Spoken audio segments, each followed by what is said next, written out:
I promise, Lord willing, that we'll finish Genesis 49 tonight.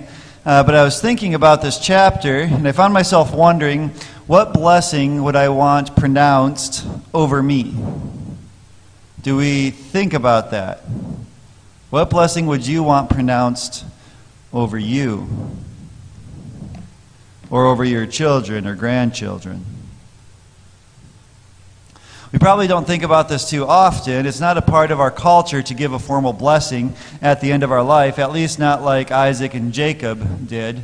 The closest thing that we may have to it is possibly a message written into our will expressing our love for family.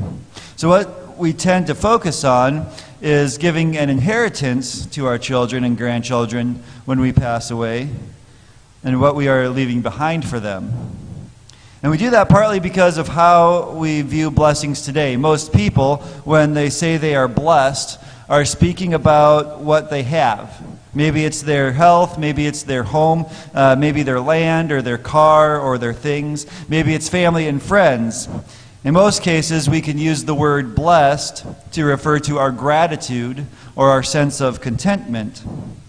Sometimes, and this is a bit more rare, we can feel blessed by someone's words or actions. And so when we use the word blessed this way, we tend to use it to refer to the sense of encouragement that we get from whatever they did or said, as well as gratitude for their consideration of us.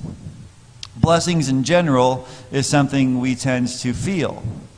That's how most people view it today. But in the Bible, and especially in the chapter that we've been looking at over the past few weeks, blessing is also something that is given. This is why we read things like in Psalm 103, verse 1, "Bless the Lord, O my soul, and all that is within me, bless his holy name." Now, in our modern sensibilities, it's hard to understand how we, as mere humans, can bless the God of the universe. It's hard to understand how to give blessing, much less give it to God. In this verse, by the way, Psalm 103, blessing the Lord is to praise and worship him with all of our affection. But there are other ways to show blessing. Paul shows that this is what we should do to others. Romans 12, verse 14 says, "Bless those who persecute you. Bless and do not curse." So in that passage, we see that blessing is attached to how we act towards others, because it is attached to persecution, and it is attached to how we speak of people and how we speak to people, because it's attached to not cursing.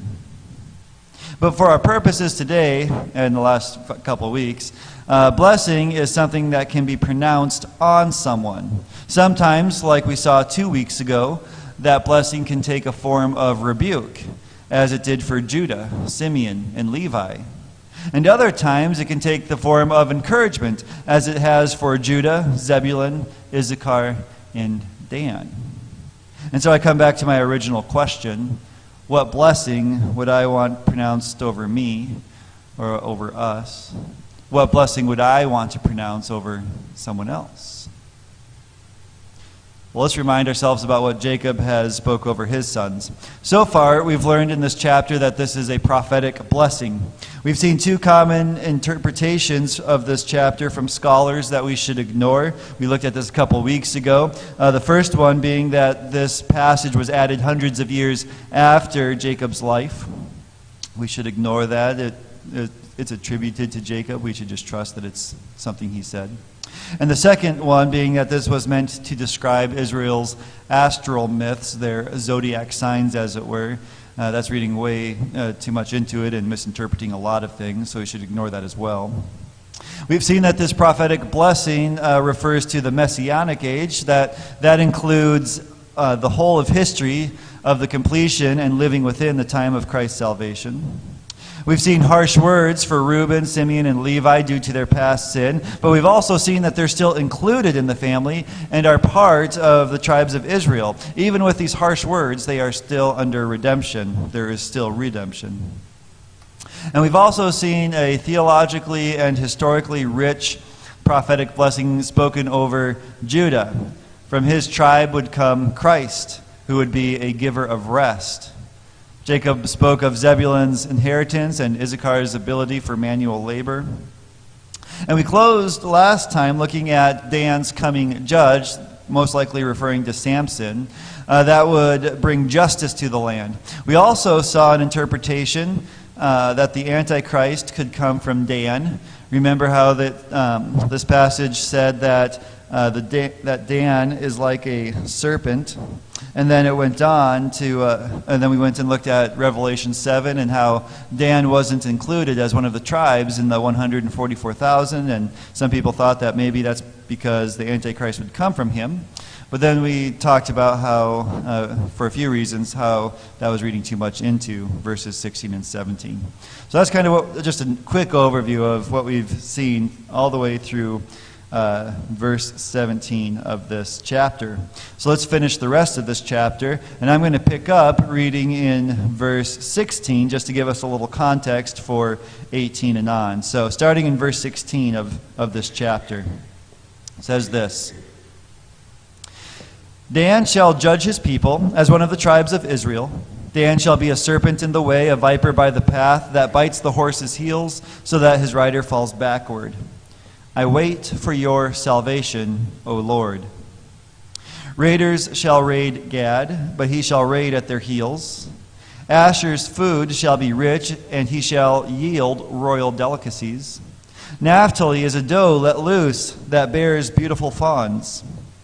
Joseph is a fruitful bow by a spring. His branches run over the wall. The archers bitterly attacked him, shot at him, and harassed him severely. Yet his bow remained unmoved. His arms were made agile by the hands of the mighty one of Jacob. From there is the shepherd, the stone of Israel. By the God of your father who will help you, by the Almighty who will bless you with blessings of heaven above, blessings of the deep that crouches beneath, blessings of the breast and of the womb. The blessings of your father are mighty beyond the blessings of my parents, up to the bounties of the everlasting hills. May they be on the head of Joseph, and on the brow of him who was set apart from his brothers. Benjamin is a ravenous wolf, in the morning devouring the prey, and at evening dividing the spoil. All these are the 12 tribes of Israel. This is what their father said to them as he blessed them, blessing each with the blessing suitable to him. Then he commanded them and said to them, I am to be gathered to my people. Bury me with my fathers in the cave that is in the field of Ephron the Hittite, in the cave that is in the field of Machpelah, in the east of Mamre, in the land of Canaan, which Abraham bought with the field from Ephron the Hittite to possess as a burying place. There they buried Abraham and Sarah his wife. There they buried Isaac and Rebekah his wife. And there I buried Leah. The field and the cave that is in it were bought from the Hittites. When Jacob finished commanding his sons, he drew up his feet into the bed and breathed his last and was gathered to his people. So I wanted to back up to verse 16 to give us a little context of where verse 18 comes into, because we should notice that 18 almost disrupts the flow of thought in this chapter. So far, Jacob has been describing the characteristics of his different sons: Judah the lion, Issachar the donkey, and Dan the serpent. But Jacob didn't want there to be any confusion. He was not looking to his sons, their abilities, or their futures for salvation. Salvation only comes from God.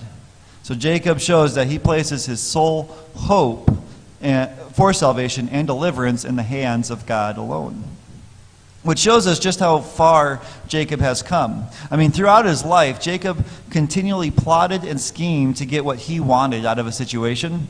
I mean, if he couldn't manipulate his way through it, then he'd get through it by endurance, like he did with Laban and Leah and Rachel. Jacob struggled to learn submission to God and to trust him for the outcome. But now his hope is securely grounded in God, and this is what he would have his sons do as well. His full salvation, their full salvation, rests in God alone. Which gives me hope, because I can be kind of stubborn and thick-headed sometimes too. And so if Jacob can come around, maybe there's hope for me too. But from that small intermission, Jacob moves on to his son Gad. And we can see in this short blessing that even though the tribe of Gad will be hard-pressed, they'll in turn press back.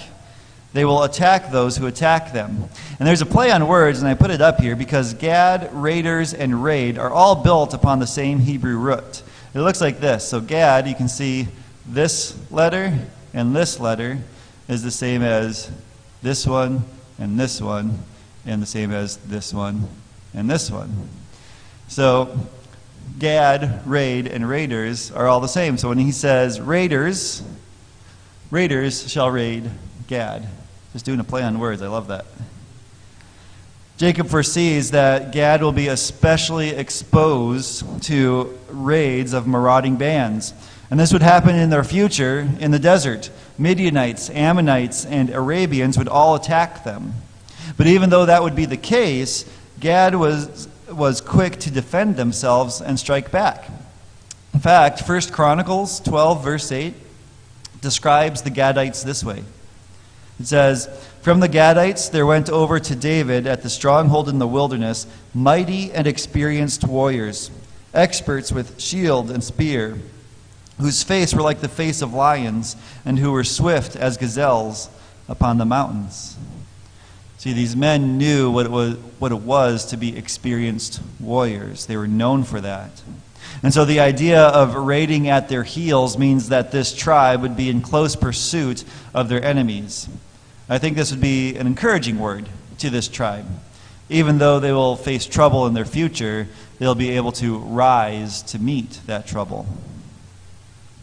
Next, we come to Asher. Asher's name means lucky or fortunate one, and his blessing matches his name. This tribe would be placed along the seacoast north of Carmel and would be one of the most fruitful areas in all of the land. And so Jacob says that his food will be rich or fat, depending on your translation. And from their abundance, they'll be able to provide delicacies, almost royal delicacies that are fit for a king. Asher will enjoy material prosperity and riches. Then we come to Naphtali. He's equated to a doe let loose. The literal Hebrew says a liberated deer.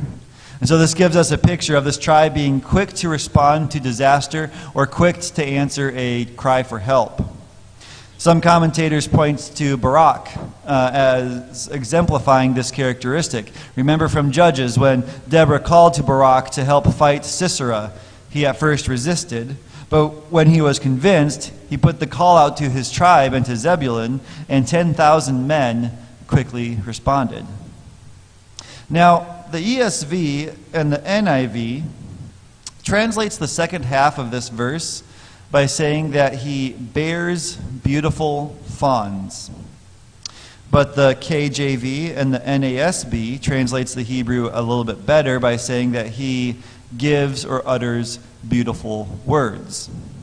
Now the Hebrew word here is imare, and it's better translated. It's almost always translated as speech or word. In fact, I didn't understand, I looked into it, I don't understand why the ESV and the NIV said fawns, because the word for fawn and the word for word in the Hebrew are completely different. They're not built on the same thing at all.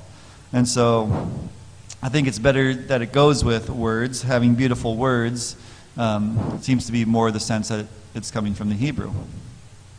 And having beautiful words expresses the ability to be eloquent in speech. And so this could mean that they were good debaters or great speech givers or even poets or songwriters and the like. We don't have a solid example, as it were, from their history that we know of, so it's hard to say what the meaning of the blessing is either way. It could be that the ESV and the NIV, because they didn't have a good sense of what this blessing was meaning, that they continued that imagery of the doe let loose. And they're like, well, we'll just kind of go for more of a theological understanding. I don't know. So, yeah, I try to figure out why there's differences in the translations like that, and this one I'm at a loss for. After these three short blessings, though, we come to a longer one given to Joseph. Just like the blessing given to Judah was greater than the tribes grouped around him, so it is with Joseph. Joseph is first described as a fruitful bow. It's a branch, depending on your translation. But the literal Hebrew here is that Joseph is the son of a fruit bearer. Since son means anything derived from another thing, this means that he himself is himself fruitful. And not only is he fruitful, but he is a constant source of nourishment. His fruitful branch is by a spring of water, and so he is able to draw the needed sustenance that he needs from it. And this results in the third line of verse 22. The branch is so well nourished and strong that it spreads out and is able to cover the wall.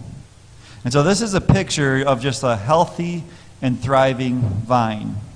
And thus Joseph and his tribe, through Ephraim and Manasseh, is strong and reliable and bearing fruit.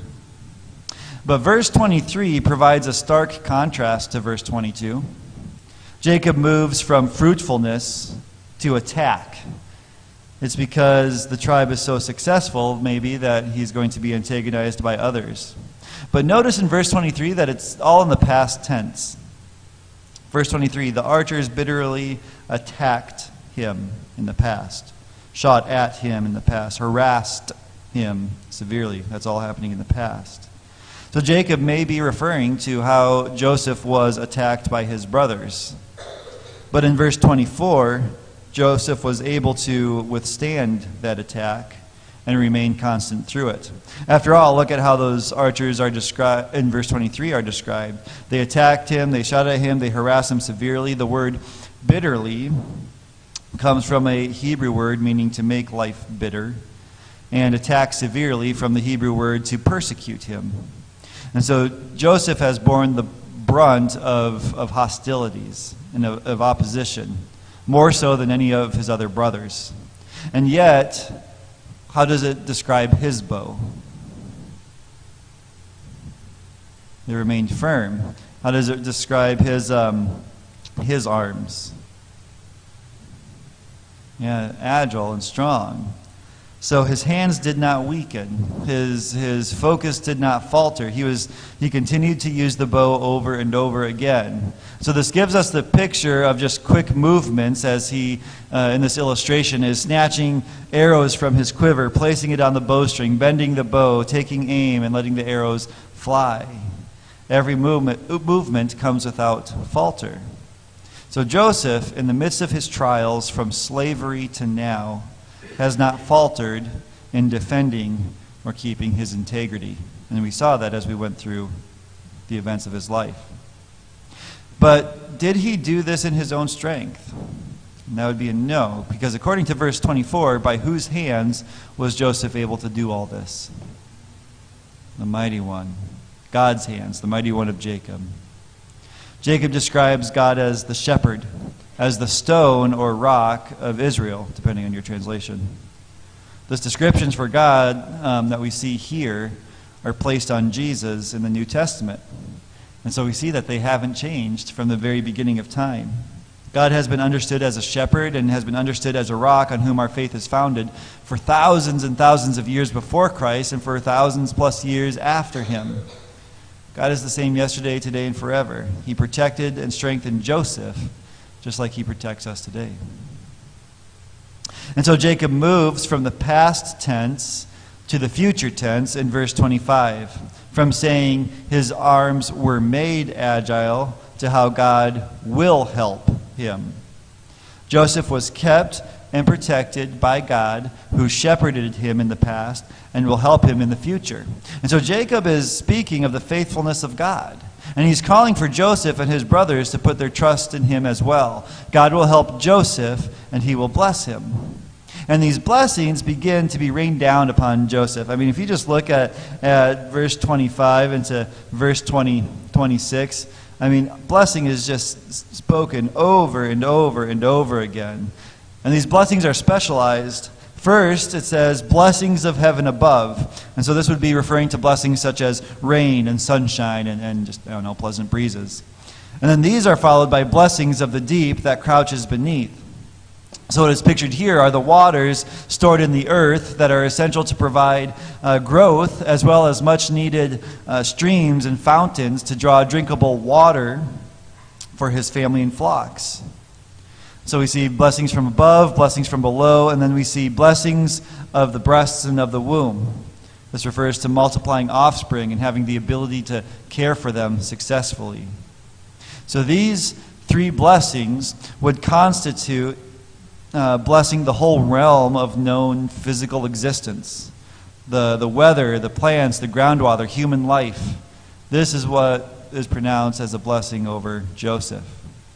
And as a quick aside, Jacob reflects on how his blessings were greater than that of his parents. In verse 26, the blessings of your father are mighty beyond the blessings of my parents, up to the bounties of the everlasting hills. And so Jacob is talking now about how the blessings that he has are greater than that of his parents. Abraham had one son of promise. Isaac had 2 children, and Jacob had 12, destined to be the heads of the tribes.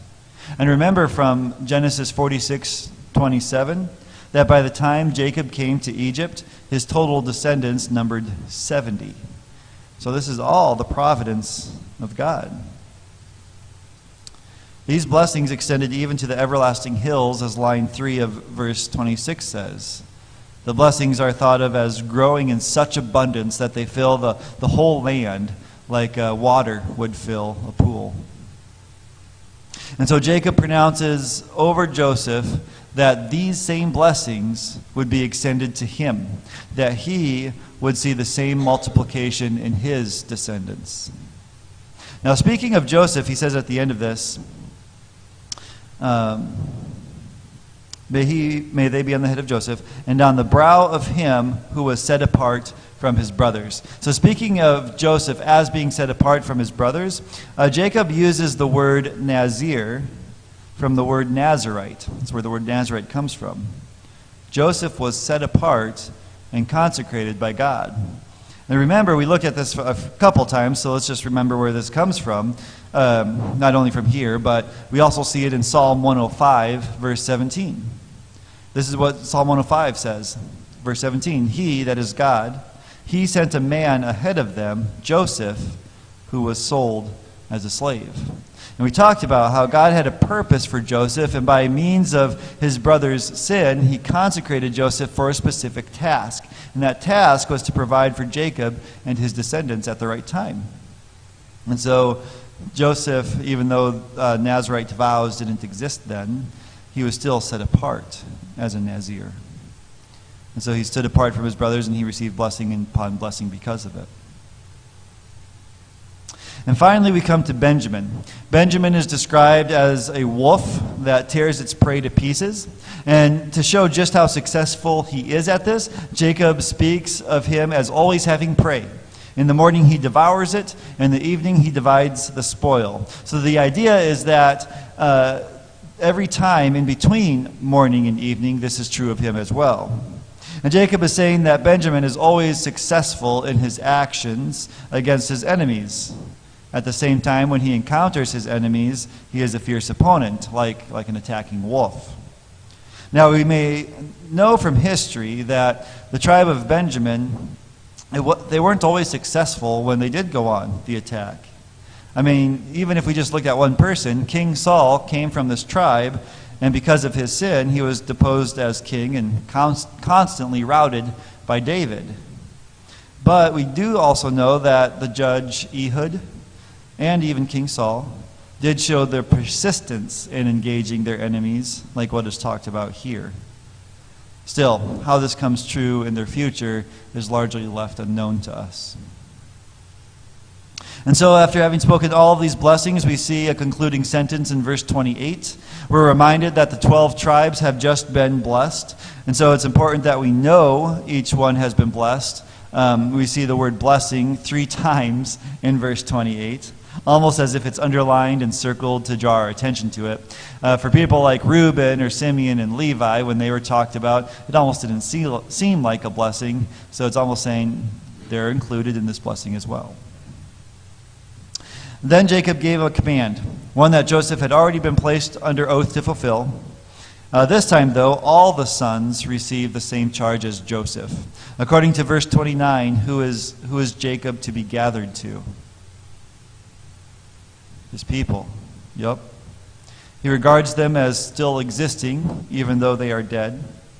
It's an act of faith on Jacob's part, I think, that there's a life to come.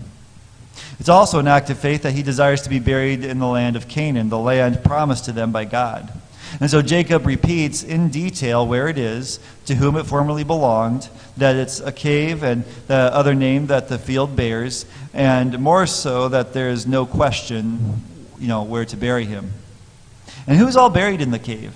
I thought this was interesting. Who's all buried there? We got Abraham, Sarah, Isaac, Rebekah, and who? Leah. I think it's interesting that Jacob buried Leah there and not Rachel. And not only that, because Jacob loved Rachel more, but not only that he wanted to be buried with Leah and not Rachel. There's no explanation for why. Maybe it's just because he wanted to be buried where his fathers were buried. But it's just interesting. Being buried there would give a clear testimony that he and his forefathers believed God's promises in reference to the land that would ultimately be theirs. That Abraham and Sarah, Isaac and Rebekah, and Jacob's wife Leah are buried there. And that Jacob gave clear instructions to be buried there is just a testimony. It's a testimony that gets passed down to future generations on just how seriously to take this covenant from God. But Jacob's very last act on earth became an act of faith. After finishing the blessing and giving his command to be buried in the covenant land, he brings his feet up onto the bed. Apparently he had sat up to bless his sons, and after laying back on the bed, he passed away. And apparently death was almost instantaneous. But before we close this chapter, it's good to remind ourselves that this happened long after the famine had finished. Remember from Genesis 47 that when Jacob moved to Egypt, he told Pharaoh that he was 130 years old. Later in that chapter, we're told that Jacob lived in Egypt for 17 years and died when he was 147 years old. The famine, which was only 7 years long, had been over for probably at least a decade by this point. And so even though these chapters progress pretty quickly, a lot of time has passed. I think one of the reasons is it's a blessing for Jacob. He had thought Joseph was long dead, that they would never meet again. Not only does he get a moment with Joseph, which these chapters almost kind of point to, he gets a decade with him, over a decade with him, 17 years with him. 17 years, by the way, is how long he had with him before Joseph was sold into slavery. But this is the end of Jacob's life. He was a scheming and stubborn man, but God continued to work in him, continued to work with him, continued to work through him. Maybe that can give us all a bit of comfort. Yeah, any other thoughts, comments, or insights into this chapter?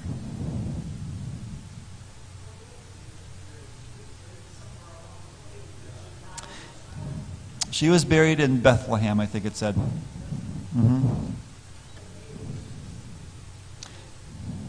Could be, yeah, distance. Although almost any distance from Egypt was going to be a distance, And if I remember right, he has Jacob embalmed, Joseph does, so that he can withstand the journey.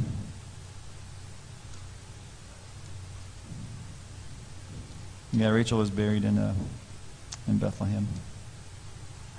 Any other thoughts, comments, or concerns? All right. We're not going to have church Sunday night next week. We have our Sunday school picnic. But then the week after that, what's happening that Sunday? Oh, Sunday school promotion. So we will be having Discipleship U 2 weeks from now. And we will, Lord willing, finish up Genesis. Well, after we're done, we'll all run around the room just shouting hallelujah. And then I have a little plan I'm going to do after that. I think I'll just take a second to explain it. Before we jump into the next book I want to jump into is Exodus. But before we want to do that, one thing I've been wanting to do with the Sunday night crowd is what I did with my doctoral thesis. And so we're going to talk a little bit about spiritual disciplines and what those are. That's what I studied and presented for that. And so that's actually going to take through the fall. We'll do that. And we'll jump into Exodus then in the winter time. So we'll take just a little bit of break from a chapter by chapter look at the Bible. Okay? All right, that's all for tonight. Thank you for coming.